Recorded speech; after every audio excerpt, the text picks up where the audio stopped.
ಆತ್ಮೀಯ ವಿದ್ಯಾರ್ಥಿಗಳೇ, ಈಗಾಗಲೇ ಪ್ರಶ್ನೆ ಪತ್ರಿಕೆಯಲ್ಲಿ ಬಹುಮುಖ್ಯವಾಗಿರ್ತಕ್ಕಂತಹ ಭಾಗ ಅಂತಂದರೆ ಪತ್ರಲೇಖನ. ಪತ್ರಲೇಖನ ಈಗಾಗಲೇ ನಿಮಗೆ ಪ್ರೌಢಶಾಲಾ ವಿಭಾಗದಿಂದ ಹಿಡಿದು ಪ್ರತಿ ತರಗತಿಗಳಲ್ಲೂ ಸಹ ಮುಖ್ಯವಾಗಿ ಇರ್ತಕ್ಕಂಥ ಒಂದು ಪ್ರಶ್ನೆ ಅಂತಂದರೆ ಪತ್ರಲೇಖನ. ಪತ್ರಲೇಖನವನ್ನು ಬರೆಯುವಂತಹ ಪರಿಪಾಠವನ್ನು ವಿದ್ಯಾರ್ಥಿಗಳಲ್ಲಿ ಹೆಚ್ಚಿಸಬೇಕು ಅನ್ನೋ ಒಂದು ಕಾರಣ, ಮತ್ತು ಬರೆಯುವಂತಹ ಬಗೆ ಹೇಗೆ ಅಂತ ಹೇಳಿ ಮುಖ್ಯವಾಗಿರ್ತಕ್ಕಂಥ ಪ್ರಶ್ನೆಯನ್ನು ಪ್ರತಿ ತರಗತಿಗಳಲ್ಲೂ ಸಹ ಕೇಳಲೇಬೇಕಾಗಿರ್ತಕ್ಕಂತಹ ಅಥವಾ ಕೇಳಲೇ ಇರುವಂತಹ ಒಂದು ಪ್ರಶ್ನೆ ಅಂದರೆ ಈ ಪತ್ರಲೇಖನ. ಹಾಗಾಗಿ ಪತ್ರಲೇಖನ ಈಗಾಗಲೇ ನೀವು ಸಾಕಷ್ಟು ಸಲ ಎಲ್ಲ ತರಗತಿಗಳಲ್ಲೂ ಸಹ ಬರೆದಿದ್ದೀರಾ. ಆ ಬರೆಯುವುದರ ಜೊತೆಗೆ ಮತ್ತೊಮ್ಮೆ ನಿಮಗೆ ಮನವರಿಕೆ ಮಾಡಿಕೊಡುವಂಥದ್ದು ಮತ್ತು ಹೇಗೆ ಬರೆಯುವಂತಹ ಬಗೆ ಹೇಗೆ ಅಂತೇಳಿ ತಿಳಿಸ್ಕೊಡ್ತಕ್ಕಂಥದ್ದು ಇವತ್ತಿನ ಈ ಒಂದು ತರಗತಿಯ ಮುಖ್ಯ ಉದ್ದೇಶ ಅಂತ ಹೇಳ್ಬೋದು. ಈಗಾಗಲೇ ನಿಮಗೆ ಪ್ರತಿ ಭಾಷೆಗಳಲ್ಲೂ ಸಹ, ಅದು ಹಿಂದಿ ಮತ್ತು ಇಂಗ್ಲೀಷು ಮತ್ತು ಕನ್ನಡದಲ್ಲಿ ಮತ್ತು ಯಾವುದೇ ಒಂದು ಭಾಷೆಯಲ್ಲೂ ಸಹ ಬಹಳ ಮುಖ್ಯವಾಗಿರ್ತಕ್ಕಂಥ ಒಂದು ಇರುವಂತಹ ಪ್ರಶ್ನೆ ಅಂತಂದರೆ ಈ ಒಂದು ಪತ್ರಲೇಖನ ಅಂತ ಹೇಳ್ಬೋದು. ಹಾಗಾಗಿ ಪ್ರೌಢಶಾಲಾ ಹಂತದಲ್ಲಿ 5 ಅಂಕಗಳಿಗೆ ಪ್ರಶ್ನೆಯನ್ನು ಅಲ್ಲಿ ಕಂಪಲ್ಸರಿ ಪ್ರಶ್ನೆ ಕೇಳಿದ್ರೆ, ನಮ್ಮ ದ್ವಿತೀಯ PUC ವಿಭಾಗದಲ್ಲಿ 4 ಅಂಕಗಳಿಗೆ ಸಂಬಂಧಪಟ್ಟಂತೆ ಒಂದು ಪ್ರಶ್ನೆ ಇರ್ತಕ್ಕಂಥದ್ದು ಈ ಪತ್ರಲೇಖನ. ಪತ್ರಲೇಖನದಲ್ಲಿ ಇಲ್ಲಿ ಏನು ಹಾಗಾದರೆ ಪತ್ರಲೇಖನ, ವಾಟ್ಸ್ ಲೆಟರ್ ರೈಟಿಂಗ್ಸ್ ಅಂತ ನಾವು ಇಂಗ್ಲೀಷಲ್ಲಿ ಹೇಳ್ಬೋದು. ಅಂದರೆ ಪತ್ರಲೇಖನ ಅಂತ ಅಂದಾಗ ಅಂದರೆ ಬಹಳ ಮುಖ್ಯವಾಗಿ 2 ವಿಧದ ಪತ್ರಗಳನ್ನು ನಾವಿಲ್ಲಿ ನೋಡ್ತಕ್ಕಂಥದ್ದು. ಒಂದು ವೈಯಕ್ತಿಕ ಪತ್ರ.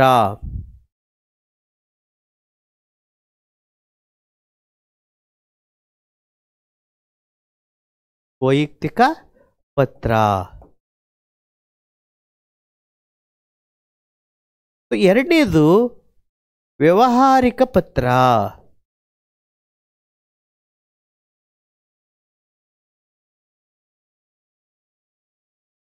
ಅನ್ಬೋದು. ಹಾಗಾಗಿ ಪತ್ರಗಳಲ್ಲಿ ಬಹಳ ಮುಖ್ಯವಾಗಿ 2 ವಿಧದ ಪತ್ರಗಳನ್ನು ನಾವಿಲ್ಲಿ ನೋಡ್ಬೋದು. ಅಂದರೆ ಮೊದಲನೇದಾಗಿ ವೈಯಕ್ತಿಕ ಪತ್ರ, ದ ಪರ್ಸನಲ್ ಲೆಟರ್ಸ್ ಅಂತ ಹೇಳ್ಬೋದು. ಅದಾದ ನಂತರ ವ್ಯಾವಹಾರಿಕ ಪತ್ರ, ದ ಬಿಸ್ನೆಸ್ ಲೆಟರ್ಸ್ ಅಂತ ನಾವು ಹೇಳುವಂತಹದ್ದು. ಇಲ್ಲಿ 2 ಪತ್ರಗಳನ್ನು ಸಹ ನಿಮಗೆ ಕೊಟ್ಟಿರ್ತಾರೆ. ಆಯ್ಕೆ ಮಾಡಿ ನಿಮಗೆ ಯಾವುದು ಇಷ್ಟ ಆಗುತ್ತೋ ಆ ಒಂದು ಪ್ರಶ್ನೆಯನ್ನು ನೀವು ಬರೀಲೇಬೇಕಾಗುತ್ತೆ. ಹಾಗಾಗಿ ಮೊದಲನೇದಾಗಿ ದ ಪರ್ಸನಲ್ ಲೆಟರ್ಸ್ ಅಂದರೆ ಇಲ್ಲಿ ವೈಯಕ್ತಿಕ ಪತ್ರವನ್ನು ಬರೆಯುವಂತಹ ಬಗೆ ಹೇಗೆ ಅಂದರೆ, ಅನೇಕ ಸಲ ಈಗಾಗಲೇ ನೀವು ಬರೆದಿದ್ದೀರಾ, ಮತ್ತು ತರಗತಿಗಳಲ್ಲೂ ಸಹ ನಿಮಗೆ ಬೇರೆ ಬೇರೆ ಶಿಕ್ಷಕರು ಹೇಳಿಕೊಟ್ಟಿದ್ದಾರೆ. ಮತ್ತೊಮ್ಮೆ ನಿಮಗೆ ಬರೆಯುವಂತಹ ಬಗೆಗೆ ಏಕೆಂತಂದರೆ ಅತ್ಯಂತ ಒಂದು ಹೆಚ್ಚು ಅಂಕಗಳನ್ನು ಗಳಿಸ್ಕೊಡ್ಲಿಕ್ಕೆ ಭಾಳ ಸುಲಭವಾಗಿರ್ತಕ್ಕಂಥ ಒಂದು ಪ್ರಶ್ನೆ ಅಂತಂದರೆ ಈ ಪತ್ರಲೇಖನ ಅಂತ ಹೇಳ್ಬೋದು. ಹಾಗಾಗಿ ಇವತ್ತು ಪತ್ರಲೇಖನವನ್ನು ಬರೆಯುವಂತಹ ಬಗೆ ಹೇಗೆ, ಮತ್ತು ಹಾಗೆಯೇ ಆ ಬರೆಯುವಂಥ ಸಂದರ್ಭದಲ್ಲಿ 4 ಅಂಕಗಳನ್ನು ಯಾವ್ಯಾವ ಮುಖ್ಯ ಅಂಶಗಳನ್ನು ನಾವಿಲ್ಲಿ ಬರೆದ್ರೆ ನಮಗೆ ಪೂರ್ಣ ಅಂಕಗಳು ಸಿಗುತ್ತೆ ಅಂತಕ್ಕಂಥದ್ದನ್ನು ಈ ಒಂದು ತರಗತಿಯಲ್ಲಿ ನಿಮಗೆ ತಿಳಿಸ್ಕೊಡ್ಲಾಗುತ್ತೆ ವಿದ್ಯಾರ್ಥಿಗಳೇ. ಮೊದಲನೇದಾಗಿ ವೈಯಕ್ತಿಕ ಪತ್ರ ಅಂದರೆ ಏನು ಅಂತ ಹೇಳಿ ನಿಮಗೆ ಈ ತರಗತಿಯಲ್ಲಿ ನಿಮಗೆ ಹೇಳುವಂಥದ್ದು.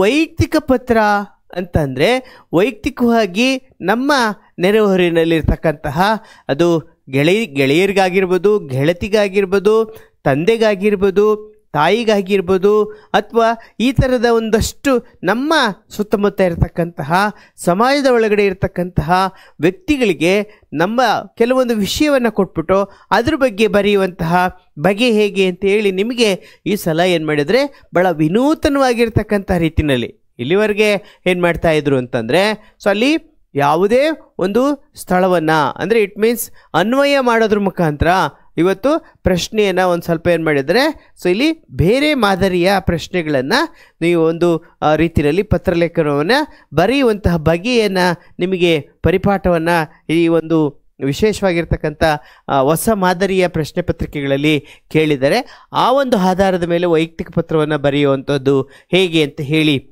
ಮುಂದೆ ನಿಮಗೆ ತಿಳಿಸ್ಕೊಡ್ತೀನಿ. ಹೀಗಾಗಿ ಮೊದಲನೇದಾಗಿ ನಾವು ಯಾವುದು ವೈಯಕ್ತಿಕ ಪತ್ರವನ್ನು ತಂದೆ ತಾಯಿಗೆ ಬರೆಯುವಂತಹ ಬಗೆ ಹೇಗೆ, ಅಥವಾ ತಂದೆ ತಾಯಿ ಆಗಿರ್ಬೋದು, ಅಣ್ಣ ಆಗಿರ್ಬೋದು, ಅಕ್ಕ ಆಗಿರ್ಬೋದು, ಅಥವಾ ಗೆಳತಿಗಾಗಿರ್ಬೋದು, ಅಥವಾ ನಿಮ್ಮ ಶಾಲಾ ವಾರ್ಷಿಕೋತ್ಸವದ ಬಗ್ಗೆ ತಂದೆ ತಾಯಿಗೆ ಹೇಗೆ ಬರೀತಕ್ಕಂಥದ್ದು ಅನ್ನೋದನ್ನು ಈಗಾಗಲೇ ಬೇರೆ ಬೇರೆ ತರಗತಿಗಳಲ್ಲಿ ತಿಳ್ಕೊಂಡಿರೋದ್ರಿಂದ ಈಗ ವೈಯಕ್ತಿಕವಾಗಿರ್ತಕ್ಕಂಥ ಪತ್ರದಲ್ಲಿ ನಾವು ಹಿರಿಯರಿಗೆ ಬರಿಬೇಕಾದ್ರೆ ನಾವೇನು ಮಾಡ್ತೀವಿ ಅಂತಂದರೆ, ತಂದೆಗಾದರೆ ತೀರ್ಥರೂಪ ಅಂತ ಹೇಳಿ ಸ್ಟಾರ್ಟ್ ಮಾಡ್ತೀವಿ, ತೀರ್ಥರೂಪ. ಹಾಗೆ ಅಲ್ಲಿ ತಾಯಿಗಾದರೆ ಮಾತೃಶ್ರೀ,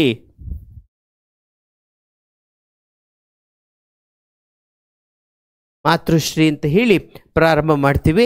ಅದಾದ ನಂತರ ಗೆಳತಿಗಾದರೆ ಪ್ರೀತಿಯ ನನ್ನ ಗೆಳೆಯ ಗೆಳತಿಗೆ,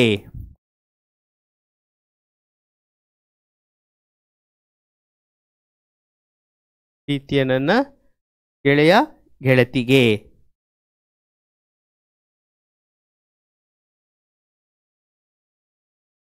ಗೆಳೆಯ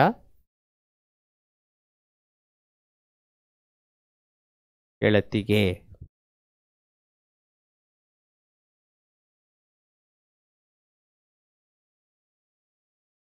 ಮಾತೃಶ್ರೀ. ಹೀಗೆ ಪ್ರಾರಂಭಿಕ ಹಂತದಲ್ಲಿ ನಾವು ಒಕ್ಕಣೆ ಅಂತ ನಾವು ಕರಿತೀವಿ.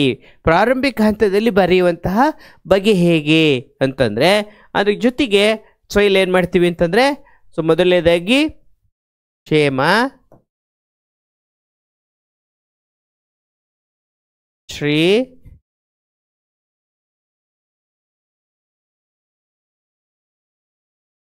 ದಿನಾಂಕವನ್ನು ಹಾಕಬೇಕಾಗುತ್ತೆ.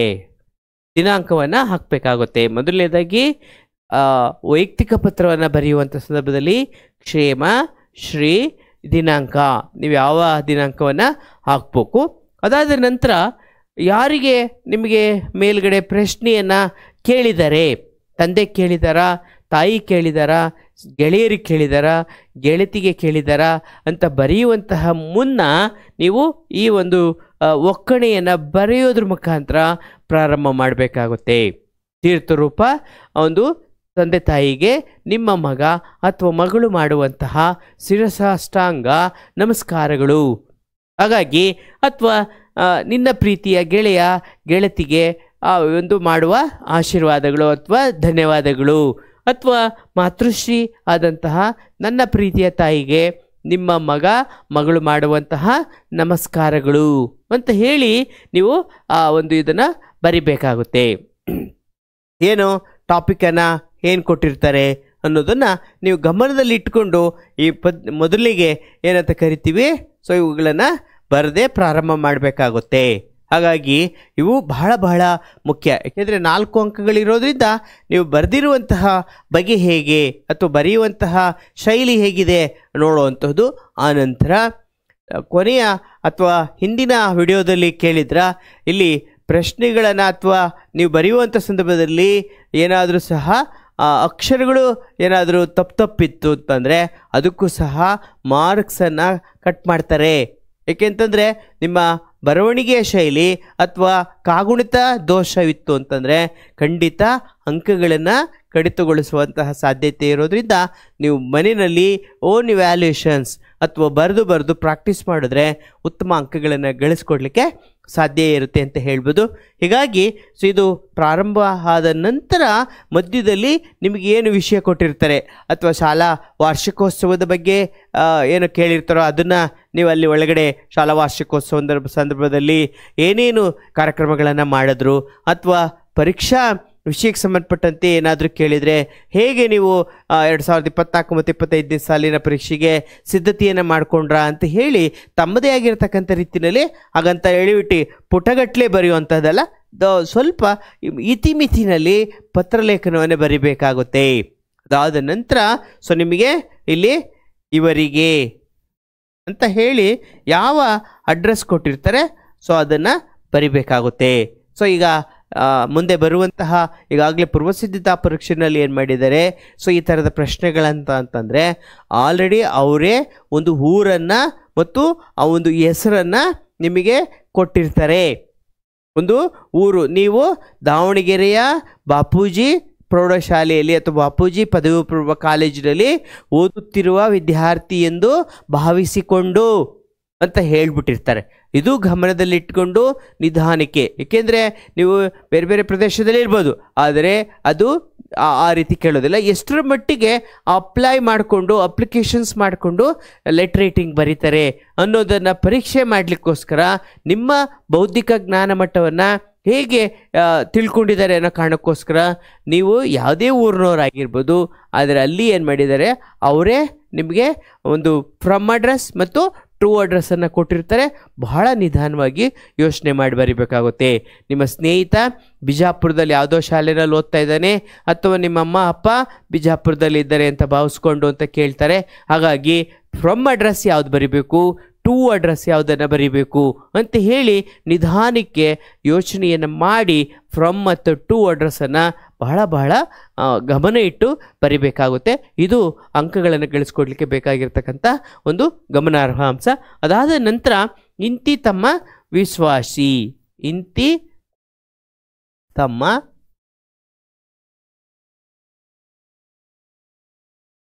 ಇಲ್ಲೂ ಅಷ್ಟೇ, ಅಲ್ಲಿ ಏನು ಹೆಸರು ಕೊಟ್ಟಿರ್ತಾರೆ ಆ ಹೆಸರನ್ನು ನೀವು ಅಲ್ಲಿ ಬರಿಬೇಕಾಗುತ್ತೆ. ಹೆಸರು ಅಂತಂದರೆ ಈಗ ಆಲ್ರೆಡಿ ನೀವು ಭಾವನಾ ಅಥವಾ ಯಾವುದೋ ಒಂದು ಹೆಸರು ಕೊಟ್ಬಿಟ್ಟಿರ್ತಾರೆ, ಅದೇ ಹೆಸರನ್ನು ನೀವು ಇಲ್ಲಿ ಬರಿಬೇಕಾಗುತ್ತೆ. ಸೊ ಅದರಿಂದ ವಿದ್ಯಾರ್ಥಿಗಳೇ ಬಹಳ ಮುಖ್ಯವಾಗಿ ನೀವು ಈ ಒಂದು ನಿಮಗೆ ಯಾವುದು ಸುಲಭ ಅನಿಸುತ್ತೋ ಎರಡನ್ನೂ ಸಹ ನಾನು ಈ ತರಗತಿನಲ್ಲಿ ಹೇಳ್ಕೊಡ್ತೀನಿ. ನಿಮಗೆ ಯಾವುದು ಸುಲಭ ಅನಿಸುತ್ತೋ ಆ ಪತ್ರಲೇಖವನ್ನು ಆಯ್ಕೆ ಮಾಡ್ಕೊಳ್ಳೋದ್ರ ಮುಖಾಂತರ ನೀವು ಈ 4 ಅಂಕಗಳನ್ನು ಪೂರ್ಣ ಪ್ರಮಾಣದಲ್ಲಿ ತೆಗೆದುಕೊಳ್ಳಿಕ್ಕೆ ಎಲ್ಲರೂ ಸಿದ್ಧರಾಗಿರಬೇಕಾಗುತ್ತೆ. ಸೊ ಹಾಗಾಗಿ ಮೊದಲನೇ ಒಂದು ಏನಿದೆ ಪರ್ಸನಲ್ ಲೆಟರ್ಸಲ್ಲಿ ಕ್ಷೇಮ, ಶ್ರೀ, ದಿನಾಂಕ ಮತ್ತು ಇಂತಿ ತಮ್ಮ ವಿಶ್ವಾಸಿ ಮತ್ತು ಇವರಿಗೆ, ಇದು ಬಹಳ ಮುಖ್ಯ. ಮತ್ತು ದಿನಾಂಕ ಅಂತ ಏನು ಕರಿತೀವಿ, ಇದು ಬಹಳ ಮುಖ್ಯ ಆಗಿರೋದ್ರಿಂದ ಹೆಚ್ಚಿನದಾಗಿ ನಾವೇನು ಮಾಡಬೇಕು, ಈ ಒಂದು ಮೂಲ ಅಂಶಗಳನ್ನು ನಾವು ಮೌಲ್ಯಮಾಪನ ಮಾಡುವಂಥ ಸಂದರ್ಭದಲ್ಲಿ ಹುಡುಕುವಂಥದ್ದು. ಆನಂತರ ಮಧ್ಯದಲ್ಲಿ ನಿಮಗೇನು ವಿಷಯಗಳನ್ನು ಅಥವಾ ವಿವರಗಳನ್ನು ಕೊಟ್ಟಿರ್ತಾರೆ ಆ ವಿಷಯಗಳ ಬಗ್ಗೆ ನೀವು ಹೆಚ್ಚು ಅಂದರೆ ಬರೆಯದಲೆ, ಅಂದರೆ ಕಡಿಮೆ ಅವಧಿ ಇರೋದರಿಂದ ಅವುಗಳ ಬಗ್ಗೆ ಸ್ವಲ್ಪ ಒಂದು ಸ್ಥೂಲವಾಗಿರ್ತಕ್ಕಂತಹ ವಿಚಾರಗಳನ್ನು ಇಲ್ಲಿ ನೀವು ಬಿತ್ತರಪಡಿಸ್ಬೇಕಾಗುತ್ತೆ. ಇದು ಒಂದು ವಿಧಾನದ ಒಂದು ಮಾಹಿತಿ ಆಯಿತು ಅಂತಂದರೆ, ಅದಾದ ನಂತರ ನೆಕ್ಸ್ಟ್ ಬರೆಯುವಂತಹ ಬಗ್ಗೆ ನಿಮಗೆ ಹೇಳ್ಕೊಟ್ಟಿದ್ದೀನಿ. ಬರೆಯುವಂತಹ ಬಗೆಯ ಜೊತೆಗೆ ಹಾಗೆಯೇ ಇದು ವೈಯಕ್ತಿಕ ಪತ್ರ ಆಯಿತು. ಸೊ ವೈಯಕ್ತಿಕ ಪತ್ರವನ್ನು ಹೇಗೆ ಒಂದು ಉದಾಹರಣೆ ಸಹಿತ ನಿಮಗೆ ತಿಳಿಸ್ಕೊಡ್ತೀನಿ ಈ ಒಂದು ತರಗತಿನಲ್ಲಿ. ಸೊ ಮೊದಲನೇದಾಗಿ ನೀವು ನೋಡ್ತಾ ಇದ್ದೀರಾ, ಯಾವುದಾದ್ರೂ ಒಂದು ವಿಷಯವನ್ನು ಕುರಿತು ಪತ್ರ ಬರೆಯಿರಿ ಅಂತ ಪ್ರಶ್ನೆ ಕೇಳಿದರೆ, ಸೊ ಇದು ವೈಯಕ್ತಿಕವಾಗಿರ್ತಕ್ಕಂಥ ಪತ್ರ. ಸೊ ನೀವೆಲ್ಲ ಗಮನ ಇಟ್ಟು ನೋಡಿ. ಮೋಹನ ಸುನಂದ, ದ್ವಿತೀಯ PUC, ಮದರ್ ತೆರೇಸಾ ಪದವಿ ಪೂರ್ವ ಕಾಲೇಜು, ಜಗಳೂರು, ದಾವಣಗೆರೆ ಈ ವಿಳಾಸದಲ್ಲಿರುವವರು ನೀವೆಂದು ಭಾವಿಸಿ. ಅಂದರೆ ಈಗ ನೀವು ಆ್ಯಸ್ ಎ ಸ್ಟೂಡೆಂಟ್ ನೀವು ಈಗ ಎಲ್ಲಿದ್ದೀರಾ, ಸೊ ನಿಮಗೆ ಅಡ್ರೆಸ್ ಕೊಟ್ಟಿದ್ದಾರೆ ನೋಡಿ. ಹುಡುಗ ಆದರೆ ಮೋಹನ, ಹುಡುಗಿ ಆದರೆ ಸುನಂದ, ದ್ವಿತೀಯ PUCನಲ್ಲಿ ಓದ್ತಾ ಇದ್ದೀರಾ. ಯಾವ ಕಾಲೇಜು? ಮದರ್ ತೆರೇಸಾ ಪದವಿ ಪೂರ್ವ ಕಾಲೇಜು, ಜಗಳೂರು, ದಾವಣಗೆರೆ ಜಿಲ್ಲೆ. ಇಲ್ಲಿ ನೀವು ಇದ್ದೀರಾ. ರಾಜಶೇಖರ ಕಾರಂತ ರಸ್ತೆ, ಲಕ್ಷ್ಮೀಪುರ, ಬ್ರಹ್ಮಾವರ ತಾಲೂಕು, ಉಡುಪಿ ಜಿಲ್ಲೆ ಈ ವಿಳಾಸದಲ್ಲಿ ವಾಸವಿರುವ ನಿಮ್ಮ ತಂದೆಗೆ ಒಂದು ಪ್ರವಾಸಕ್ಕೆ ಹೋಗಲು ಹಣ ಮತ್ತು ಅನುಮತಿಯನ್ನು ಕೋರಿ ಪತ್ರ ಬರೆಯಿರಿ ಅಂತ ಕೇಳಿದ್ದಾರೆ. ಹಾಗಾಗಿ ನೋಡಿ, ನಿಮಗೆ ಈ ಥರದ ಪ್ರಶ್ನೆಗಳನ್ನು ಭಾಳಷ್ಟು ಈಗಾಗಲೇ ಮಾದರಿ ಪತ್ರಿಕೆಗಳಲ್ಲಿ ಕೇಳಿರೋದ್ರಿಂದ ಮತ್ತೊಮ್ಮೆ ಪ್ರಶ್ನೆಗಳನ್ನು ನಿಧಾನಕ್ಕೆ ಓದಿ ಏನು ಮಾಡಿದ್ದಾರೆ, ಈಗಿಲ್ಲಿ ನಿಮ್ಮ ನಿಜನಾಮಧೇಯ ಅಲ್ಲ ಬಿಟ್ಟು ನೀವೇನು ಮಾಡಬೇಕು, ಇಲ್ಲಿ ಮೋಹನ ಮತ್ತು ಅನಂತರ ಹಾಗೆ ಸುನಂದ, ನೀವು ಈ ಏನು ಅಡ್ರೆಸ್ ಇದೆ ಅಲ್ಲಿ ಇಂದ ಇದೆಯಲ್ಲ, ಇಂದ ನೀವು ಮೇಲ್ಗಡೆದು ಬರಿಬೇಕಾಗುತ್ತೆ. ಆನಂತರ ಇವರಿಗೆ ಇದೆಯಲ್ಲ, ಇವರಿಗೆ ಬರಿಬೇಕಾಗುತ್ತೆ.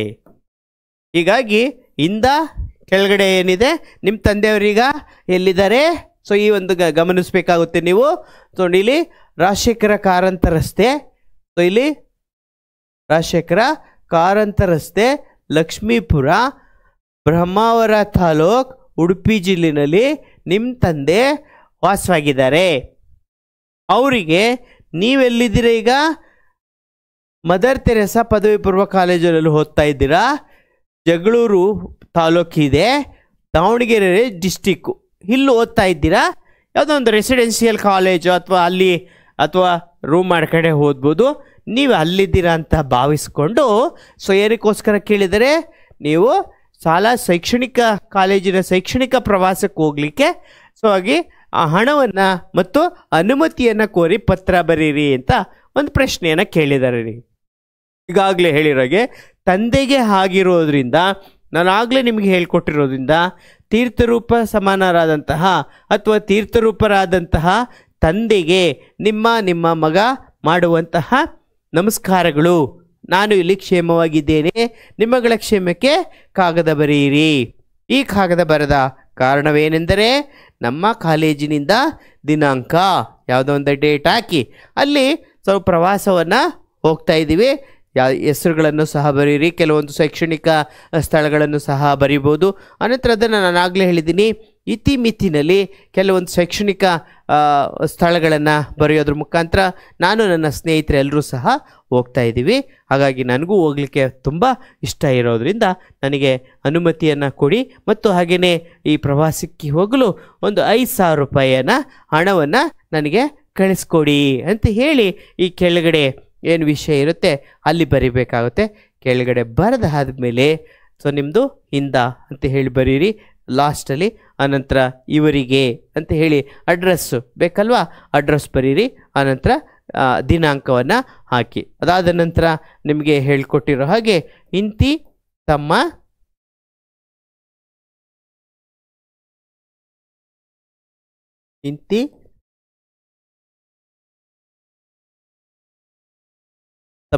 ಪ್ರೀತಿಯ ಮಗ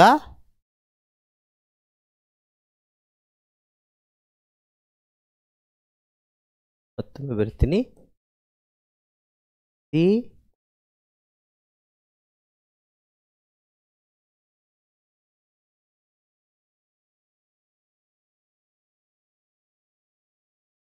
ಮಗ ಮಗಳು ಹೆಸರು ಹಾಕ್ಬೋದಲ್ಲಿ. ಹುಡುಗ ಆದರೆ ಮೋಹನ ಅಂತ ಹಾಕ್ರಿ, ಹುಡುಗಿ ಆದರೆ ಸುನಂದ ಅಂತ ಹೇಳಿ ಕೆಳಗಡೆ ನೀವು ಸೊ ಇದನ್ನು ಬರಿಬೇಕಾಗುತ್ತೆ. ಹೀಗಾಗಿ ಈಗ ಏನು ದೊಡ್ಡವ್ರಿಗಾದರೆ ಹೇಗೆ ಬರಿಬೇಕು, ಚಿಕ್ಕವ್ರಿಗಾದರೆ ಹೇಗೆ ಬರಿಬೇಕು, ಸೊ ಅದನ್ನು ನಿಮಗೆ ಯಾವುದು ಸುಲಭ ಅನಿಸುತ್ತೋ ಸೊ ಅದನ್ನು ಸೊ ಇನ್ನೊಂದು ಲೆಟರ್ಸನ್ನು ನಾನು ಹೇಳ್ಕೊಡ್ತೀನಿ. ಹಾಗಾಗಿ ಈ ಥರದ ಒಂದು ಮಾದರಿಯ ಪ್ರಶ್ನೆ ಪತ್ರಿಕೆಗಳನ್ನು ಈ ಸಲ ನಿಮಗೆ ಪದವಿ ಪೂರ್ವ ಶಿಕ್ಷಣ ಇಲಾಖೆ ಪ್ರಸ್ತುತಪಡಿಸಿರೋದ್ರಿಂದ ಯಾವುದೇ ಒಂದು ವಿಚಲಿತರಾಗದೆ ಏನಿದೆ, ಹೆಸರು ಏನು ಕೊಟ್ಟಿದ್ದಾರೆ ಏನು ಅಂತ ಹೇಳಿ ನಿಧಾನಕ್ಕೆ ಅವಲೋಕನವನ್ನು ಮಾಡಿ ಪತ್ರಲೇಖನ ಬರೆದ್ರೆ ನಿಮಗೆ ಪೂರ್ಣ 4 ಅಂಕಗಳು ಲಭಿಸಲಿಕ್ಕೆ ಸಾಧ್ಯತೆಯಾಗುತ್ತೆ ವಿದ್ಯಾರ್ಥಿಗಳೇ. ಅದಾದ ನಂತರ ಸೊ ನಿಮಗೆ ಇಲ್ಲೂ ಸಹ ನಿಮಗೆ ಕೇಳಿದ್ದಾರೆ ನೋಡಿ, ಇಲ್ಲಿ ಸೇಮ್ ಅದೇ ರೀತಿಯೇ ಪರ್ಸ್ನಲ್ ಲೆಟರ್ಸನ್ನು ವೈಯಕ್ತಿಕವಾಗಿರ್ತಕ್ಕಂತಹ ಪತ್ರವನ್ನು ನಿಮಗಿಲ್ಲಿ ಮತ್ತೊಂದು ನಿಮಗೆ ಹೇಳ್ತಾ ಇದ್ದೀನಿ. ರಾಜು ರಮ್ಯಾ, ದ್ವಿತೀಯ PUC, ಕುವೆಂಪು ಪದವಿ ಪೂರ್ವ ಕಾಲೇಜು, ಜಯನಗರ, ಮೈಸೂರು. ಈ ವಿಳಾಸದಲ್ಲಿರುವ ನೀವು ಮತ್ತೆ ಅದೇ ಪ್ರಶ್ನೆಯನ್ನು ನಿಮಗೆ ಕೇಳಿರ್ತಕ್ಕಂಥದ್ದು. ಮತ್ತು ಕುಸುಮ ವಿಜಯ್, ದ್ವಿತೀಯ PUC ಸರ್ಕಾರಿ ಪದವಿ ಪೂರ್ವ ಕಾಲೇಜು, ರಾಜಾಜಿನಗರ, ಬೆಂಗಳೂರು. ಈ ವಿಳಾಸದಲ್ಲಿ ನಿಮ್ಮ ಗೆಳೆಯ ಗೆಳತಿಗೆ, ಅಲ್ಲಿ ತಂದೆಗೆ ಕೇಳಿದ್ರು, ಇಲ್ಲಿ ನಿಮ್ಮ ಗೆಳೆಯ ಗೆಳತಿಗೆ ಸೊ ಎಂತಕ್ಕೋಸ್ಕರ ಕೇಳಿದೆ, ವಾರ್ಷಿಕ ಪರೀಕ್ಷೆಗೆ ನೀವು ಮಾಡಿಕೊಂಡಿರುವ ಸಿದ್ಧತೆಯನ್ನು ಕುರಿತು ಬರೆಯಿರಿ. ಅಲ್ಲಿ ಪ್ರವಾಸಕ್ಕೆ ಹೋಗ್ಲಿಕ್ಕೆ ಕೇಳಿದ್ರು, ಇಲ್ಲಿ ಏನು ಮಾಡಿದರೆ ನಿಮ್ಮ ಫ್ರೆಂಡ್ಗೆ ನೀವು ಹೇಗೆ ಓದ್ತಾ ಇದ್ದೀರಾ ಅಂತ ಹೇಳಿ ಸಿದ್ಧತೆಯನ್ನು ಮಾಡಿಕೊಳ್ಳುವಂತಹ ಬಗೆ ಹೇಗೆ ಅಂತ ಹೇಳಿ ಒಂದಷ್ಟು ಹೇಗೆ ಎಷ್ಟು ಗಂಟೆಗಳ ಕಾಲ ಓದ್ತಾ ಇದ್ದೀನಿ ಮತ್ತು ಎಷ್ಟು ಗಂಟೆಗಳ ಕಾಲ ನಾನು ಬೇರೆ ಬೇರೆ ವಿಷಯಗಳನ್ನು ಟೈಮ್ ಟೇಬಲನ್ನು ಹಾಕ್ಕೊಂಡಿರ್ತಕ್ಕಂಥದ್ದು. ಅದಾದ ನಂತರ ಪ್ರಶ್ನೆ ಪತ್ರಿಕೆಗಳನ್ನು ಹೇಗೆ ಬಿಡಿಸ್ಕೊಂಡಿದ್ದೀರಾ ಮತ್ತು ಎಷ್ಟು ಅಂಕಗಳನ್ನು ಗಳಿಸ್ಕೊಳ್ಬೇಕು ಅಂತ ಹೇಳಿ ಈಗಾಗಲೇ ನಿರ್ಧಾರ ಮಾಡಿದ್ದೀರಾ, ಈ ಎಲ್ಲ ಪೂರ್ಣ ಮಾಹಿತಿಯನ್ನು ಇಲ್ಲಿ ನೀವು ಬರೀಬೇಕಾಗುತ್ತೆ. ಪ್ರಾರಂಭಿಕ ಹಂತದಲ್ಲಿ ಪ್ರೀತಿಯ ನನ್ನ ಆತ್ಮೀಯ ಗೆಳತಿಗೆ ಅಂತ ಹೇಳಿ ಬರೆಯೋದ್ರ ಮುಖಾಂತರ ಆನಂತರ ಈ ಕಾಗದ ಬರೆದ ಕಾರಣವೇನೆಂದರೆ ಅಂತ ಹೇಳಿ ಬರೆದು ಆನಂತರ ಈಗಾಗಲೇ ನಿಮಗೆ ಇಂದ ಮತ್ತು ಇವರಿಗೆ ಫ್ರಮ್ ಮತ್ತು ಟು ಅವರೇ ಕೊಟ್ಟಿರೋದ್ರಿಂದ ಪರೀಕ್ಷಾ ವಿಚಾರಗಳ ಬಗ್ಗೆ ನೀವಲ್ಲಿ ಬರಿಬೇಕಾಗುತ್ತೆ. ಆ ಪರೀಕ್ಷಾ ವಿಚಾರಗಳನ್ನು ಬರಿಬೇಕಾದ ಸಂದರ್ಭದಲ್ಲಿ ಬರವಣಿಗೆ ತಪ್ಪಾಗಿರಬಾರ್ದು. ಸೊ ಇದು ಬಹಳ ಬಹಳ ಮುಖ್ಯ ಆಗಿರೋದ್ರಿಂದ ಅದರಲ್ಲೂ ಸಹ ಇಂಗ್ಲೀಷ್ ಮೀಡಿಯಮ್ನ ಮಕ್ಕಳು ಸಾಕಷ್ಟು ಸ್ಪೆಲ್ಲಿಂಗ್ ಮಿಸ್ಟೇಕ್ಸನ್ನು ಮಾಡೋದ್ರಿಂದ ಇಲ್ಲಿ ಪೂರ್ಣ ಅಂಕಗಳನ್ನು ಗಳಿಸ್ಕೊಡ್ಲಿಕ್ಕೆ ಸಾಧ್ಯತೆ ಆಗಲ್ಲ. ಹಾಗಾಗಿ ನೀವೇನು ಮಾಡಿ ಅಂತಂದರೆ ಮತ್ತೆ ಸೊ ಈ ಥರದ ಪ್ರಶ್ನೆಗಳನ್ನು ನೀವೇ ಹಾಕ್ಕೊಂಡು ದ ಓನ್ ಎವ್ಯಾಲ್ಯೂಷನ್ ಮೌಲ್ಯಮಾಪನ ಮಾಡಿಕೊಂಡ್ರೆ ಹೆಚ್ಚು ನಿಮಗೆ ಅಂಕಗಳನ್ನು ಗಳಿಸ್ಕೊಡ್ಲಿಕ್ಕೆ ಸಾಧ್ಯತೆ ಆಗುತ್ತೆ ಅಂತಕ್ಕಂಥದ್ದು ನನ್ನ ಭಾವನೆ ವಿದ್ಯಾರ್ಥಿಗಳೇ.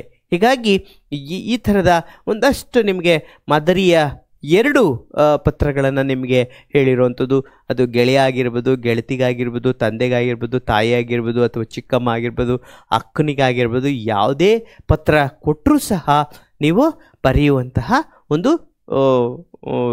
ಬೌದ್ಧಿಕ ಮಟ್ಟವನ್ನು ಹೆಚ್ಚಿಸ್ಕೊಳ್ಬೇಕಾಗುತ್ತೆ.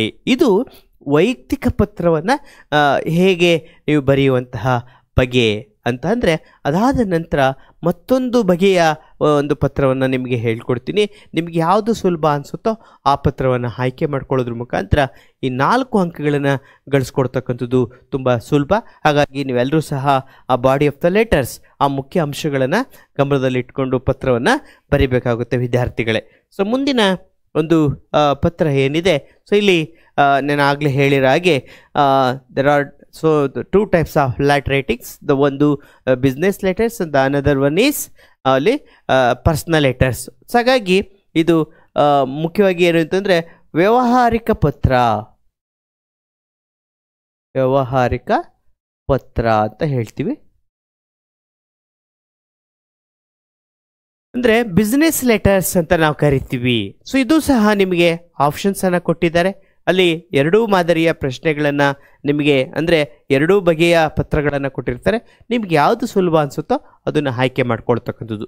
ನಾನು ಮೊದಲನೇ ವಿಭಾಗದಲ್ಲಿ ಹೇಳ್ಕೊಂಡದ್ದು ಅದು ಯಾವುದು ವೈಯಕ್ತಿಕವಾಗಿರ್ತಕ್ಕಂಥ ಪತ್ರ. ಆದರೆ 2ನೆಯ ಪತ್ರ ಏನಿದೆ ಇದು ಬಿಸ್ನೆಸ್ ಲೆಟರ್ಸ್ ಅಥವಾ ಯಾವುದು ವ್ಯಾವಹಾರಿಕವಾಗಿರ್ತಕ್ಕಂಥ ಪತ್ರ ಅಂತ ಹೇಳ್ಬೋದು.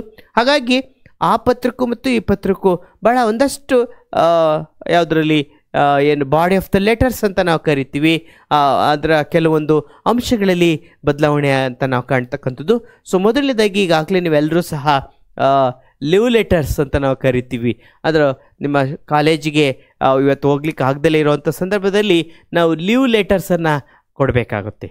ಹೀಗಾಗಿ ವೈಯಕ್ತಿಕ ಪತ್ರಗಳನ್ನು ನೀವು ಬಹಳ ಹೆಚ್ಚಿನದಾಗಿ ನೀವು ಬರೆದು ರೂಢಿ ಇರೋದ್ರಿಂದ ಅಥವಾ ಬರೆದು ಸಾಕಷ್ಟು ಸಲ ಬರೆದಿರೋದ್ರಿಂದ ಇದು ಬಹಳ ಸುಲಭವಾಗಿರ್ತಕ್ಕಂಥ ಒಂದು ನೀವು ಆಯ್ಕೆ ಮಾಡ್ಕೊಳ್ತಕ್ಕಂತಹ ಅತ್ಯಂತ ಸೂಕ್ತವಾಗಿರ್ತಕ್ಕಂಥ ಒಂದು ಪತ್ರಲೇಖನ ಅಂತಂದರೆ ಅಫಿಷಿಯಲ್ ಲೆಟರ್ಸ್ ಅಥವಾ ವ್ಯಾವಹಾರಿಕ ಪತ್ರವನ್ನು ಆಯ್ಕೆ ಮಾಡಿಕೊಂಡ್ರೆ ತುಂಬ ಸುಲಭ ಅಂತ ಅನಿಸುತ್ತೆ. ಹಾಗಾಗಿ ಇಲ್ಲೂ ಸಹ ಅಷ್ಟೇ, ಇಲ್ಲಿ ನಿಮಗೆಲ್ಲ ಗೊತ್ತಿರೋ ಹಾಗೆ ಹಿಂದ ಅಂತ ನಾವೇನು ಕರಿತೀವಿ, ಹಾಗೆಯೇ ಇವರಿಗೆ,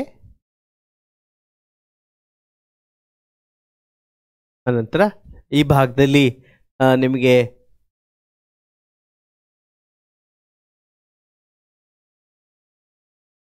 ದಿನಾಂಕವನ್ನು ಹಾಕಿ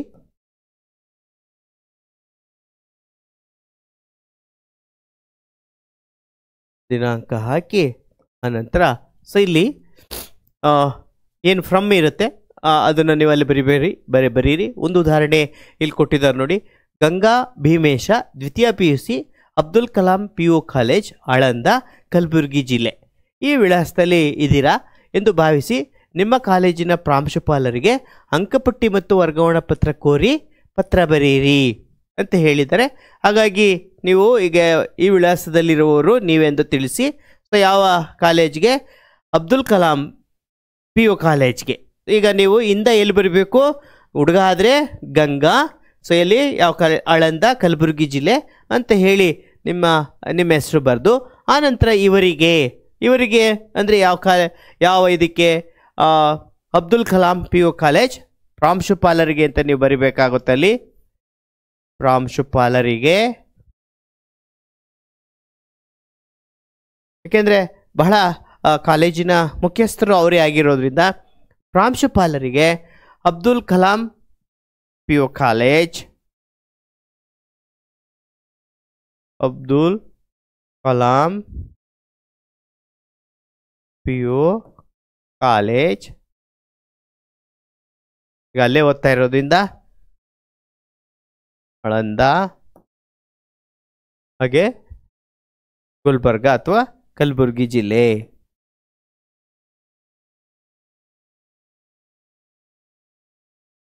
ಇದು ಪ್ರಾಂಶುಪಾಲರಿಗೆ ಅಬ್ದುಲ್ ಕಲಾಂ PU ಕಾಲೇಜ್, ಆಳಂದ, ಗುಲ್ಬರ್ಗ ಜಿಲ್ಲೆ.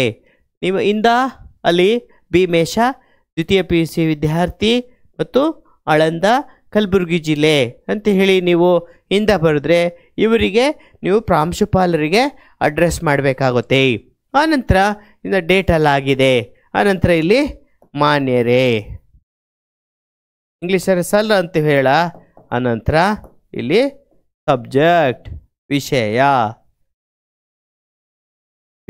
ಅಂತ ಹೇಳಿ. ಏನು ವಿಷಯ ಇಲ್ಲಿ ಏನು ಕೇಳಿದರೆ, ನಿಮ್ಮ ಕಾಲೇಜಿನ ಪ್ರಾಂಶುಪಾಲರಿಗೆ ಅಂಕಪಟ್ಟಿ ಮತ್ತು ವರ್ಗಾವಣಾ ಪತ್ರ ನೀಡುವ ಬಗ್ಗೆ ಇಲ್ಲಿ ಬರಿಬೇಕಾಗುತ್ತೆ. ಅಂಕಪಟ್ಟಿ ಮತ್ತು ವರ್ಗಾವಣಾ ಪತ್ರ ನೀಡುವ ಬಗ್ಗೆ. ಅಂಕಪಟ್ಟಿ ಮತ್ತು ವರ್ಗಾವಣಾ ಪತ್ರ ನೀಡುವ ಬಗ್ಗೆ ಕೆಳಗಡೆ ಇಲ್ಲಿ ಬರೀರಿ. ಈ ಮೇಲ್ಕಂಡ ವಿಷಯಕ್ಕೆ ಸಂಬಂಧಿಸಿದಂತೆ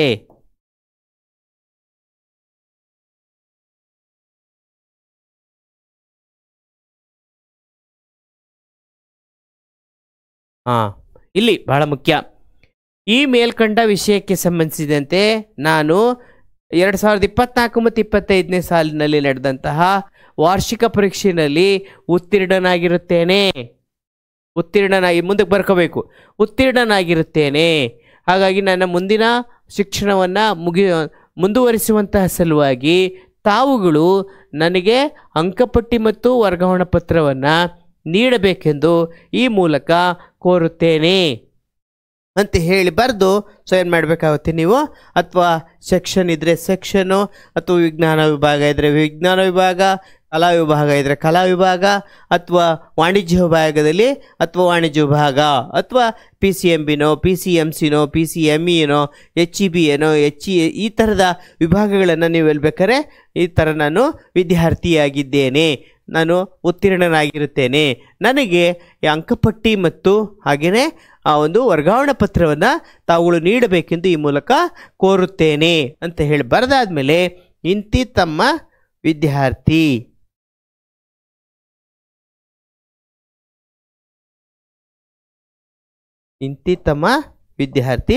ಇಲ್ಲೂ ಸಹ ಅಷ್ಟೇ ಆ ಹೆಸರನ್ನೇ ಬರಿಬೇಕು. ನೀವು ಹುಡುಗಿ ಆದರೆ ಗಂಗಾ, ಹುಡುಗ ಆದರೆ ಇಂತಿ ತಮ್ಮ ವಿದ್ಯಾರ್ಥಿ ಭೀಮೇಶ. ಅದರಿಂದ ತುಂಬಾ ನೀವು ಅಲ್ಲಿಯೂ ಹಿಂದೆ ವೈಯಕ್ತಿಕ ಪತ್ರವನ್ನು ನೀವು ಹೆಚ್ಚು ಒಂದು ಸ್ವಲ್ಪ ಗೊಂದಲ ಆಗೋದ್ರಿಂದ ಇದು ನಿಮಗೆ ಭಾಳ ಅತ್ಯಂತ ಸೂಕ್ತವಾಗಿರ್ತಕ್ಕಂತಹದ್ದು ಮತ್ತು ಹಾಗೆಯೇ ಜೊತೆಗೆ ಸುಲಭವಾಗಿರ್ತಕ್ಕಂಥ ಪತ್ರಲೇಖನ ಅಂತ ಹೇಳಿ ನನ್ನ ಭಾವನೆ. ಹಾಗಾಗಿ ನಿಮ್ಗೆ ಯಾವುದು ಸುಲಭ ಅನಿಸುತ್ತೋ ಸೊ ಆ ಥರದ ಪ್ರಶ್ನೆಗಳನ್ನು ನಿಧಾನಕ್ಕೆ ಯಾವುದೇ ವಿಚಲಿತರಾಗದಲೇ ಗಮನ ಹರಿಸಿ ಅಲ್ಲೇ ಉತ್ತರ ಇರೋದ್ರಿಂದ ಸ್ವಲ್ಪ ಕಾಗುಣಿತ ತಪ್ಪುಗಳನ್ನು ಬರಿದ ಹಾಗೆ ನೀವು ಬರೆಯುತ್ತಾ ಮಧ್ಯದಲ್ಲಿ ಈ ರೀತಿ ಬರೆದ್ರೆ ನಿಮಗೆ ಪೂರ್ಣ ಅಂಕಗಳನ್ನು ಗಳಿಸ್ಕೊಡ್ಲಿಕ್ಕೆ ಸಾಧ್ಯತೆ ಆಗುತ್ತೆ. ಅದಾದ ನಂತರ ಇದೇ ಒಂದು ಬೇಸ್ಡ್ ಆನ್ ಅಥವಾ ಆಧಾರದ ಮೇಲೆ ಏನು ಮಾಡ್ತಾರೆ ಅಂತಂದರೆ ಒಂದು ಪತ್ರಿಕೆಗಳಲ್ಲಿ ಪ್ರಕಟಣೆ ಮಾಡೋ ಹಾಗೆ ನಿಮ್ಮ ಲೇಖನಗಳನ್ನು ಅಥವಾ ಪದ್ಯಗಳನ್ನು ಪತ್ರಿಕೆಗಳಲ್ಲಿ ಪ್ರಕಟಣೆ ಮಾಡೋ ಹಾಗೆ ಬೇಕಾದ್ರೆ ಕೇಳ್ಬೋದು. ಇಲ್ಲಿ ನೀವು ಬದಲಾವಣೆ ಮಾಡಿ ವಿಷಯದಲ್ಲಿ ನನ್ನ ಒಂದು ಕಾದಂಬರಿಯನ್ನು ಅಥವಾ ನನ್ನ ಒಂದು ಇಚ್ಛೆ ಇರತಕ್ಕಂಥ ಪುಸ್ತಕವನ್ನು ಕಳಿಸಿಕೊಡುವ ಬಗ್ಗೆ, ಅಥವಾ ಈಗ ಯಾವುದೋ ಒಂದು ನಿಮ್ಮ ಕಾಲೇಜಿನ ಪ್ರಾಂಶುಪಾಲರಿಗೆ 3 ದಿವಸ ರಜೆ ಕೋರಿ ಪತ್ರ ಬರೀರಿ ಅಂತ ಕೇಳ್ತಾರೆ. ಹಾಗಾಗಿ ಸೇಮ್ ನೀವು ಇಲ್ಲಿ ಏನು ಮಾಡಬೇಕು, ಸೇಮ್ ದಟ್ ಈ ಥರ ಇವರಿಗೆ ಇಂದ ಬರೆದಾದ್ಮೇಲೆ ಅನಂತರ ವಿಷಯದಲ್ಲಿ ಏನು ಬರೀಬೇಕಾಗುತ್ತೆ, 3 ದಿನ ನನಗೆ ರಜೆ ನೀಡುವ ಬಗ್ಗೆ ಯಾವ ವಿಚಾರ ಕೆಳಗಡೆ ಬರೀರಿ. ಈ ಮೇಲ್ಕಂಡ ವಿಷಯಕ್ಕೆ ಸಂಬಂಧಿಸಿದಂತೆ ಅಂದಾಗ ಅದು ನಿಮ್ಮ ಅಕ್ಕನ ಮದುವೆ ಆಗಿರ್ಬೋದು, ಅಣ್ಣನ ಮದುವೆ ಆಗಿರ್ಬೋದು, ಅಥವಾ ಜಾತ್ರೆಗೆ ಹೋಗಲಿಕ್ಕೆ ಏನು ಕಾರಣ ಇರುತ್ತೆ ಆ ಕಾರಣಗಳನ್ನು ಇಲ್ಲಿ ನೀವು ಬರಿಬೇಕಾಗುತ್ತೆ. ಹೀಗಾಗಿ ಅದು ನಿಮ್ಮ ಬಡಾವಣೆಯ ಸಮಸ್ಯೆ ಆಗಿರ್ಬೋದು, ಅಥವಾ ಯಾವುದಾದ್ರೂ ಒಂದು ಪುಸ್ತಕವನ್ನು ತೆಗೆದುಕೊಳ್ಳಲಿಕ್ಕೆ ಬೇಕಾದ್ರೆ ಪ್ರಶ್ನೆಯನ್ನು ಸಹ ಕೇಳ್ಬೋದು. ಯಾವುದಾದ್ರೂ ಒಂದು ಸ್ವಪ್ನ ಬುಕ್ ಸ್ಟಾಲಿಂದ ನಿಮಗೆ ಇಷ್ಟವಾಗಿರ್ತಕ್ಕಂಥ ಪುಸ್ತಕವನ್ನು ತೆಗೆದುಕೊಳ್ಳಿಕ್ಕೆ ಸೊ ನೀವೇನು ಮಾಡಬೇಕಾಗುತ್ತೆ, ಇವರಿಗೆ ಅಲ್ಲಿ ಮ್ಯಾನೇಜರ್ ಸ್ವಪ್ನ ಬುಕ್ ಸ್ಟಾಲ್ ಬೆಂಗಳೂರು ಮತ್ತು KG ರೋಡ್ ಬೆಂಗಳೂರು 2 ಈ ಥರದ ಪ್ರಶ್ನೆಯನ್ನು ನಿಮಗೆ ಅಲ್ಲೇ ಕೊಟ್ಟಿರೋದ್ರಿಂದ ಒಂದಷ್ಟು ನಿಮಗೆ ಒಂದಷ್ಟು ಅನ್ವಯ ಅಪ್ಲಿಕೇಶನ್ಸನ್ನು ಕೊಡೋದ್ರ ಮುಖಾಂತರ ಎಷ್ಟರ ಮಟ್ಟಿಗೆ ಅರ್ಥೈಸ್ಕೊಂಡು ಪತ್ರಲೇಖನವನ್ನು ಬರೀತಾರೆ ಅನ್ನೋ ಒಂದು ಪರೀಕ್ಷೆಯನ್ನು ಮಾಡಲಿಕ್ಕೋಸ್ಕರ ಈ ಸಲ ವಿನೂತನವಾಗಿರ್ತಕ್ಕಂಥ ರೀತಿಯಲ್ಲಿ ಸೊ ಏನು ಮಾಡಿದರೆ ಸೊ ಈ ಒಂದು ಹೊಸ ಮಾದರಿಯ ಈಗ ಆಲ್ರೆಡಿ ಬರೆದಿದ್ದೀರಾ ಬೇರೆ ಬೇರೆ ತರಗತಿಗಳಲ್ಲೆಲ್ಲ. ಸೊ ಹಾಗಾಗಿ ಇದನ್ನು ಸಹ ನೀವು ಬರೀತಕ್ಕಂಥದ್ದು ಅತ್ಯಂತ ಸೂಕ್ತವಾಗಿರ್ತಕ್ಕಂಥದ್ದು ಅಂತ ಹೇಳ್ಬೋದು. ಹೀಗಾಗಿ ಇನ್ನೊಂದು ಕೊನೆಯ ಒಂದು ಮಾದರಿಯ ಒಂದು ಇದನ್ನು ನಾನು ನಿಮಗೆ ತಿಳಿಸ್ಕೊಡ್ತಕ್ಕಂಥದ್ದು ಇಲ್ಲಿ ಪ್ರದೀಪ ಸುನೀತಾ ದ್ವಿತೀಯ PUC JSS ಪದವಿ ಪೂರ್ವ ಕಾಲೇಜು ಮಣಿಪಾಲ ಉಡುಪಿ ಇದು ನಿಮ್ಮ ವಿಳಾಸ ಅಂತ ತಿಳ್ಕೊಂಡು ಈಗ ಆಲ್ರೆಡಿ ನಾನು ಹೇಳಿದ ಹಾಗೆ ಈಗ ಅಲ್ಲಿ ಯಾವುದು ಫ್ರಮ್ ಅಡ್ರೆಸ್ಸನ್ನು ಕೊಟ್ಬಿಟ್ಟಿದ್ದಾರೆ. ನೀವು ಪ್ರದೀಪ ಸುನೀತಾ ಅಂತ ಹೇಳಿ ತಿಳಿದು ಮಣಿಪಾಲದಲ್ಲಿರುವ ಸ್ಟೇಟ್ ಬ್ಯಾಂಕ್ ಆಫ್ ಇಂಡಿಯಾ ಶಾಖೆಯ ವ್ಯವಸ್ಥಾಪಕರಿಗೆ ನಿಮ್ಮ ಉಳಿತಾಯ ಖಾತೆಯನ್ನು ತೆರೆಯುವಂತೆ ಕೋರಿ ಪತ್ರ ಬರೆಯಿರಿ ಅಂತೇಳಿ ಇಂದ ಆಯಿತು, ಇವರಿಗೆ ಆಯಿತು. ಮತ್ತು ವಿಷಯಕ್ಕೆ ಬಂದಂಥ ಸಂದರ್ಭದಲ್ಲಿ ಏನು ಸಬ್ಜೆಕ್ಟು ಇಲ್ಲಿ ಕೇಳಿದ್ದಾರೆ ಅಂತ ಅಂದರೆ ಅಲ್ಲಿ ವರ್ಗಾವಣಾ ಪತ್ರವನ್ನು ಅಂತ ಹೇಳಿ ಕೇಳಿದರು. ಆದರೆ ಇಲ್ಲಿ ಏನು ಕೇಳಿದ್ದಾರೆ ಅಂತಂದರೆ ಮುಖ್ಯವಾಗಿ ಮ್ಯಾನೇಜರ್ ಅವರು ಸ್ಟೇಟ್ ಬ್ಯಾಂಕ್ ಆಫ್ ಇಂಡಿಯಾ ಮತ್ತು ಯಾವುದು ಉಡುಪಿ ಶಾಖೆ ಅಂತೇಳಿ ಇವರಿಗೆ ಬರೀರಿ. ಇಂದ ನಿಮ್ಮ ಹೆಸರು ಬರೀರಿ. ನೀವು ಸಹ JSS ಪದವಿ ಪೂರ್ವ ಕಾಲೇಜಿನಲ್ಲಿ ದ್ವಿತೀಯ PUC ಓದ್ತಾ ಇದ್ದೀರಾ ಅಂತ ಹೇಳಿ ಬರಿಬೇಕಾಗುತ್ತೆ. ವಿಷಯದಲ್ಲಿ ಏನು ಬರಿಬೇಕಾಗುತ್ತೆ ಅಂತಂದರೆ ಸೊ ಇಲ್ಲಿ ನಿಮ್ಮ ಬ್ಯಾಂಕಿನಲ್ಲಿ ಉಳಿತಾಯ ಖಾತೆಯನ್ನು ನಿಮ್ಮ ಬ್ಯಾಂಕಿನಲ್ಲಿ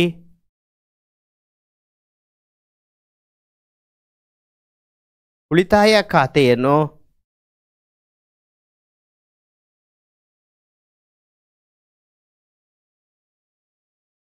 ತೆರೆಯಲು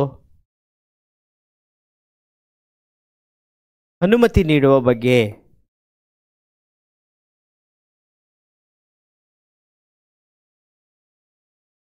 ಅಂತ ಹೇಳಬಾರ್ದು. ಆನಂತರ ನಾನಾಗಲೇ ಹೇಳಿದ್ನ ಹಾಗೆ ಈ ಮೇಲ್ಕಂಡ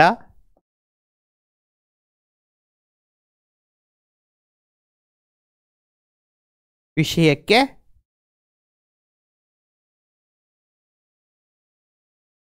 ಸಂಬಂಧಿಸಿದಂತೆ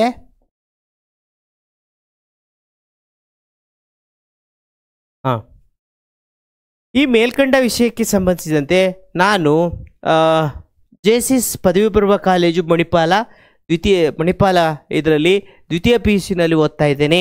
ನನಗೆ ಸರ್ಕಾರದಿಂದ ವಿದ್ಯಾರ್ಥಿ ವೇತನ ಬರುತ್ತಿರುವುದರಿಂದ ಹಾಗಾಗಿ ತಮ್ಮ ಶಾಖೆಯಲ್ಲಿ ನನಗೆ ಉಳಿತಾಯ ಖಾತೆಯನ್ನು ತೆರೆಯಲು ಒಂದು ಅನುಕೂಲ ಮಾಡಿಕೊಡ್ಬೇಕು.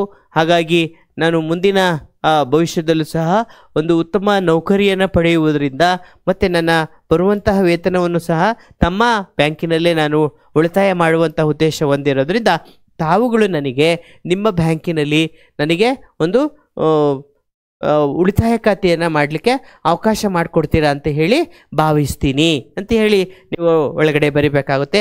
ಹಾಗಾಗಿ ಇಲ್ಲೂ ಸಹ ಅಷ್ಟೇ ಸೊ ಇಂತಿ ತಮ್ಮ ವಿಶ್ವಾಸಿ, ಇಲ್ಲಿ ವಿದ್ಯಾರ್ಥಿ ಅಲ್ಲ ವಿಶ್ವಾಸಿ, ಯುವರ್ ಫೇತ್ಫುಲಿ ಯುವರ್ ಸಿನ್ಸಿಯರ್ಲಿ ಅಂತ ಇಂಗ್ಲೀಷಲ್ಲಿ ಹೇಳ್ತೀಯಲ್ಲ ಅದೇ ರೀತಿ ಇಂಗ್ಲೀಷಲ್ಲಿ ಹೇಳೋ ಹಾಗೆ ನೀವುಗಳು ಏನು ಮಾಡಬೇಕು ಕನ್ನಡದಲ್ಲಿ ಇಂತಿ ತಮ್ಮ ವಿಶ್ವಾಸಿ. ಈಗಾಗಲೇ ಅಲ್ಲಿ ಹೆಸರು ಕೊಟ್ಟಿದ್ದಾರೆ ಪ್ರದೀಪ ಸುನೀತಾ ಅಂತ ಹೇಳಿ ಬರಿಬೇಕಾಗುತ್ತೆ. ಹಾಗಾಗಿ ವಿದ್ಯಾರ್ಥಿಗಳೇ ಸೊ ಈಗ ಮುಂದೆ ಬರುವಂತಹ ಪರೀಕ್ಷೆಯಲ್ಲಿ ಸೊ ನಿಧಾನಕ್ಕೆ ನೀವು ಆ ಪ್ರಶ್ನೆಯನ್ನು ಅರ್ಥ ಮಾಡ್ಕೊಳ್ಳೋದ್ರ ಮುಖಾಂತರ ನೀವು ನಿಮಗೆ ಯಾವುದು ಸುಲಭ ಅನಿಸುತ್ತೋ ಅದು ಪತ್ರಲೇಖನದಲ್ಲಿ ಈಗಾಗಲೇ 2 ಮಾದರಿಯ ಪ್ರಶ್ನೆಗಳನ್ನು 2 ಮಾದರಿಯ ಪತ್ರಲೇಖಗಳನ್ನು ಬರೆಯುವಂತಹ ಬಗೆಗೆ ಮತ್ತು ಹಾಗೆಯೇ ಬರೆಯುವಂಥ ಸಂದರ್ಭದಲ್ಲಿ ಅನುಸರಿಸಬೇಕಾದಂತಹ ಕೆಲವೊಂದು ಮುಖ್ಯ ಅಂಶಗಳು ಯಾವ್ಯಾವು, ಅದು ವೈಯಕ್ತಿಕ ಪತ್ರ ಆಗಿರ್ಬೋದು ಅಥವಾ ಅದು ಇನ್ನೊಂದು ವ್ಯಾವಹಾರಿಕವಾಗಿರ್ತಕ್ಕಂಥ ಪತ್ರ ಆಗಿರ್ಬೋದು, ಎರಡನ್ನೂ ಸಹ ನೀವು ಯಾವುದು ನಿಮಗೆ ಸುಲಭ ಅನಿಸುತ್ತೋ ಅಂತಹ ಪತ್ರವನ್ನು ಆಯ್ಕೆ ಮಾಡ್ಕೊಳ್ಳೋದ್ರ ಮುಖಾಂತರ, ಸೊ ಹೀಗೆ ನಾನು ಹೇಳಿರ್ತಕ್ಕಂಥ ಕೆಲವೊಂದು ಸಲಹೆ ಸೂಚನೆಗಳನ್ನು ಅನುಸರಿಸೋದ್ರ ಮುಖಾಂತರ ನೀವು ಅನುಸರಿಸಿದ್ದೇ ಆದಲ್ಲಿ ನೀವು 4 ಅಂಕಗಳನ್ನು ನೀವು ಪಡೀಲಿಕ್ಕೆ ಅತ್ಯಂತ ಒಂದು ಸುಲಭದ ಮಾರ್ಗ ಅಂತ ಹೇಳ್ಬೋದು. ಹಾಗಾಗಿ ಹೆಚ್ಚು ಅಂಕಗಳನ್ನು ಗಳಿಸ್ಕೊಡ್ಲಿಕ್ಕೂ ಸಹ ಒಂದು ಪೂರಕವಾಗಿರ್ತಕ್ಕಂಥ ರೀತಿಯಲ್ಲಿ ಈ ಒಂದು ವಿಡಿಯೋ ನಿಮ್ಗೆಲ್ರಿಗೂ ಸಹ ಒಂದು ಒಳ್ಳೆಯ ಅಂಕಗಳನ್ನು ತರಲಿ ಅಂತ ಆಶಿಸ್ತಾ ಈ ಒಂದು ಪತ್ರಲೇಖನವನ್ನು ಮುಗಿಸ್ತಾ ಇದ್ದೀನಿ. ಎಲ್ರಿಗೂ